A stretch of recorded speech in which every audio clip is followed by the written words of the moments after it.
Numerical हमारा 4 है, उसी के आगे से हम स्टार्ट करते हैं। विलयन का कुल द्रव्यमान 100 ग्राम प्लस जो हमारा आंसर आया है 15, तो इसका आंसर हो जाएगा 1015 मोल।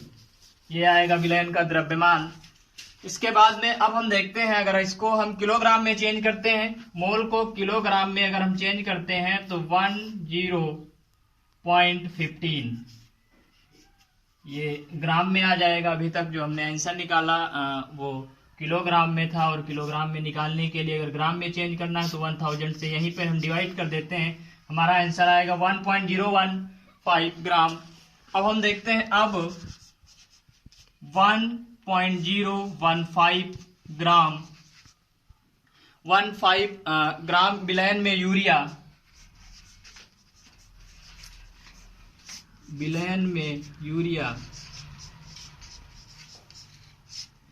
इस विलयन में यूरिया कितनी है, 15 ग्राम है, तो 15 ग्राम। अब आवश्यक लिखेंगे, अतः 2.5 kg विलयन में आवश्यक यूरिया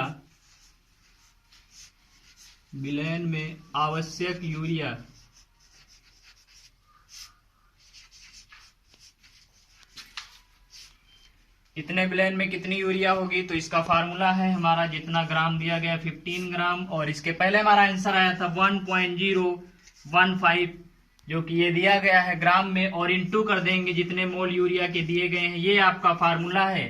फार्मूला होता है कि जितना विलयन का पदार्थ होते हैं, टोटल विलयन के पदार्थ, उसके बाद में विलयन का आयतन, और इंटू कर देते हैं जो हमारे पास आवश्यक सामग्री दी हुई थी। तो यूरिया दी गई है 2.5 kg, हम इसको इंटू कर देंगे और सॉल्व करने के बाद हमारा आंसर आएगा 37, और आंसर को ग्राम में लिख देंगे आंसर। राधे राधे। एक बार फिर से रिपीट करते हैं, विलयन का कुल द्रव्यमान है 1015 किलोग्राम, और इसको हम चेंज कर देंगे ग्राम में, तो 1015 अपॉन 1000 मोल में इसको इंटू करेंगे तो ग्राम में हमारा आंसर आएगा 1.015, और 1.015 ग्राम में विलयन में यूरिया कितनी है, यूरिया 15 ग्राम है। अतः 2.5 kg विलयन में आवश्यक यूरिया 1.015 इंटू 2.5 इंटू करेंगे और सॉल्व करेंगे, पॉइंट से पॉइंट को हम हटा देंगे, सॉल्व करेंगे तो आंसर आएगा 37 ग्राम। This is your answer. Is that clear? ये बहुत इंपॉर्टेंट है, वेरी इंपॉर्टेंट। ये कई बार पूछा भी गया है, बोर्ड एग्जाम में कई बार आया है आपके केमिस्ट्री पेपर में, इसलिए वेरी इंपॉर्टेंट है न्यूमेरिकल। H2SO4 का एक नमूना 94% वोल्ट में दिया गया है, इतने मोल है, इसका घनत्व 1.84 ग्राम मोल है। इसके विलयन की मोललता ज्ञात कीजिए। जैसा कि देख रहे हैं, हाइड्रोजन का 1 है और ऑक्सीजन 16 है, और एस सल्फर कितना होता है, 32 होता है। तो अब हम पहुंचते हैं इसके सॉल्यूशन पे कि इसकी मोललता ज्ञात करने का फार्मूला क्या है, कैसे इसकी मोललता ज्ञात करते हैं। सबसे पहले 100 ml लेंगे, तो 100 ml में H2SO4 का भार 100 ml में देखिए 94% दिया गया है, तो हम लिख देंगे 94 ग्राम। इसके बाद इसके नमूने का भार 100 ml में इसके नमूने का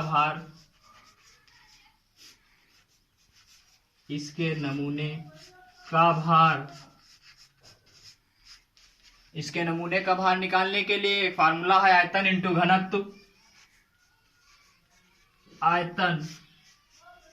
घनत्व, जो कि आपका फार्मूला है।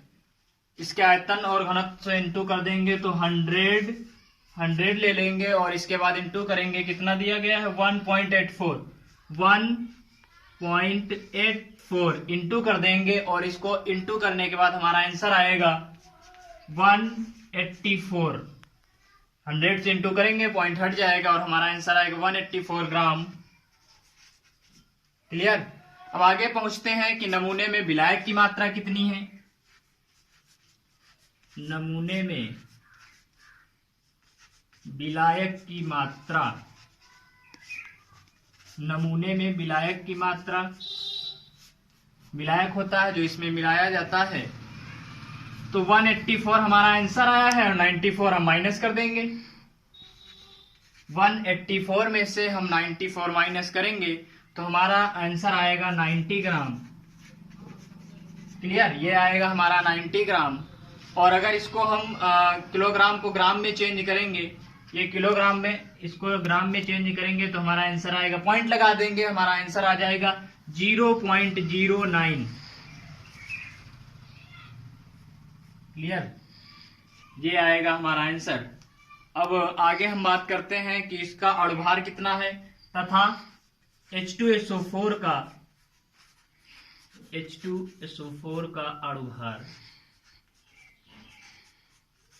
अणुभार निकालने के लिए ये देखिए, हाइड्रोजन का 1 दिया गया, ऑक्सीजन 16 दिया गया है और सल्फर 32 दिया गया है। इसको इंटू करेंगे, हाइड्रोजन हमारे पास कितने हैं 2, तो लिखेंगे 2 × 1।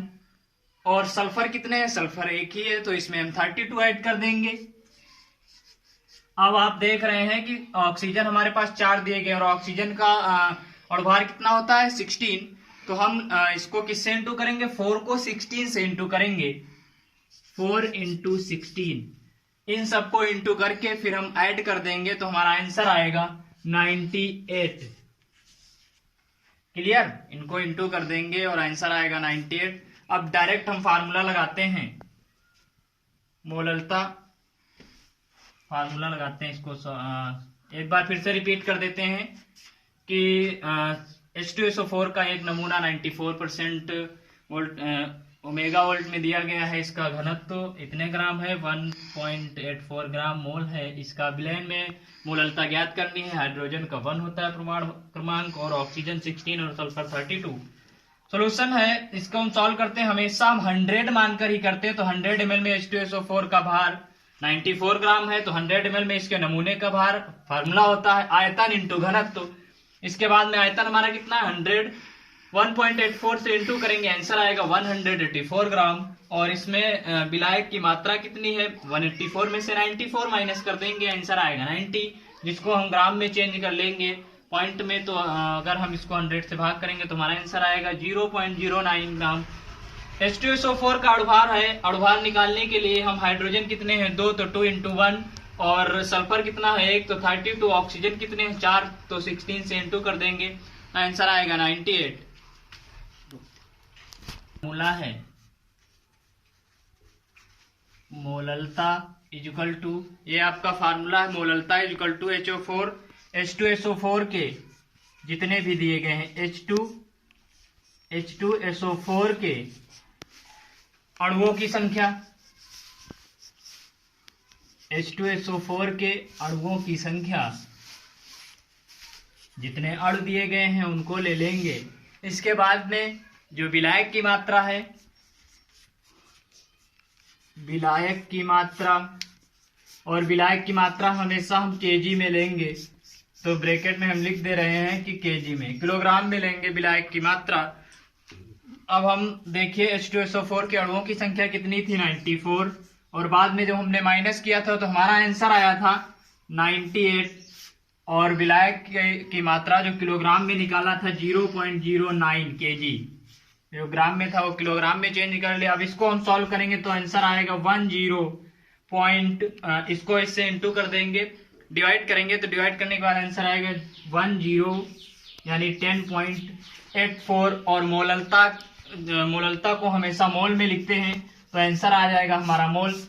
This is your answer. एक बार फिर से रिपीट करते हैं, मोललता इक्वल टू फार्मूला होता है H2SO4 के अणुओं की संख्या अपॉन विलायक की मात्रा, जो कि किलोग्राम में लेते हैं, तो 94/98 और 0.09 किलोग्राम, इसको क्रॉस कर देंगे। क्रॉस करने के बाद हमारा आंसर आएगा 10.85 mole inverse. Radhe Radhe. Numerical number 6, इसमें है एक विलयन में 40 ग्राम NaOH को 500 ml जल में घोला गया है। इसकी मोलरता एवं नॉर्मलता दोनों ज्ञात कीजिए। फिर से एक बार रिपीट करते हैं, न्यूमेरिकल है कि एक विलयन में 40 ग्राम NaOH को 500 ml जल में घोला गया है। इसकी मोलरता एवं नॉर्मलता ज्ञात कीजिए। आपकी बार दो चीजें ज्ञात करनी है, मोलरता और नॉर्मलता। अभी तक हमने मोलरता बताया है, लेकिन अब मोलरता और नॉर्मलता दोनों ज्ञात करना है, तो हम पहुंचते हैं इसके सॉल्यूशन पे। इसका सॉल्यूशन है NaOH की मोलरता, NaOH की मोलरता, NaOH की मोलरता, NaOH के मोलों की संख्या, ये आपका फार्मूला है। NaOH के मोलों की संख्या, NaOH के मोलों की संख्या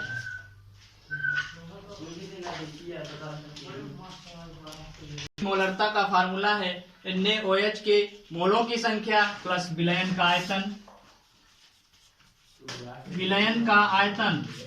और विलयन का आयतन हम किस में लेंगे? विलयन का आयतन हम लीटर में लेंगे, यहाँ पर लिखे दे रहे हैं लीटर में। विलयन का आयतन लीटर में आपका फार्मूला है।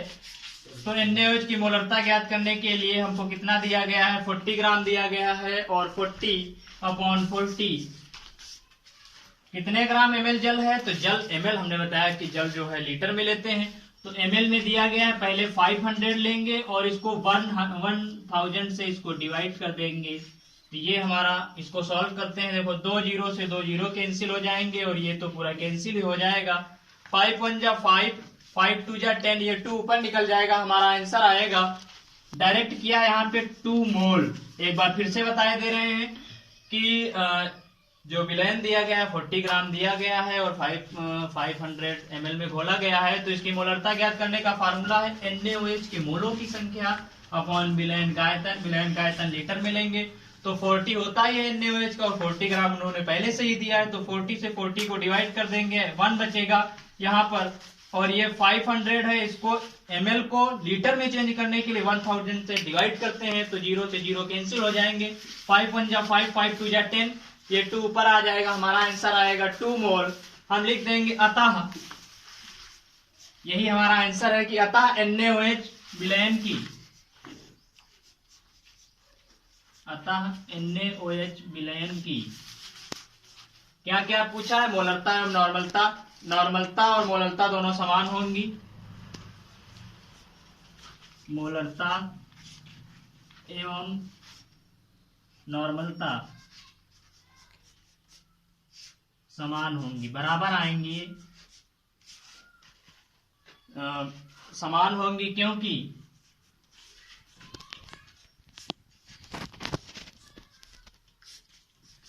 मोलरता और मोलरता समान होंगी क्योंकि इसका तुल्यांकी भार और अणुभार समान है, क्योंकि इसका तुल्यांकी भार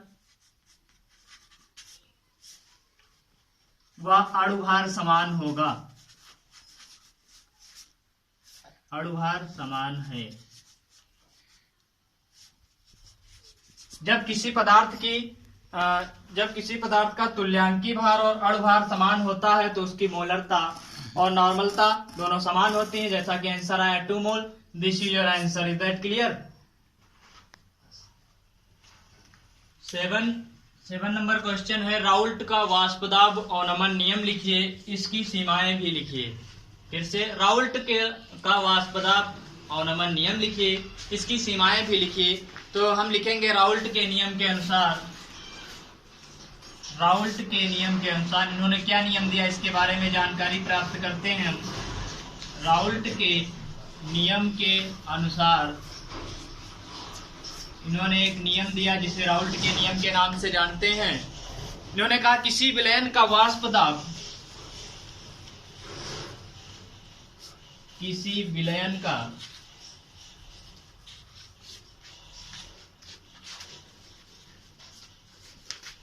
वाष्प दाब, जो वाष्प का दबाव होता है उसे हम वाष्प दाब बोलते हैं। किसी विलयन का वाष्प दाब विलयन के आपेक्षिक अवनमन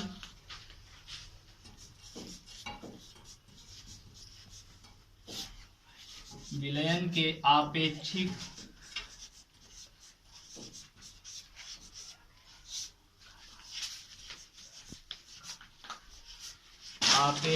अवनमन, किसी विलयन का वाष्प दाब विलयन के आपेक्षिक अवनमन, विलय पदार्थ के मोल पदार्थ, विलय पदार्थ के जो उसमें घोला जाता है उसे विलय पदार्थ बोलते हैं।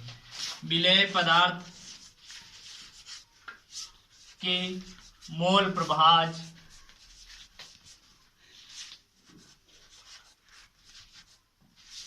विलेय पदार्थ के मोल प्रभाज के बराबर होता है।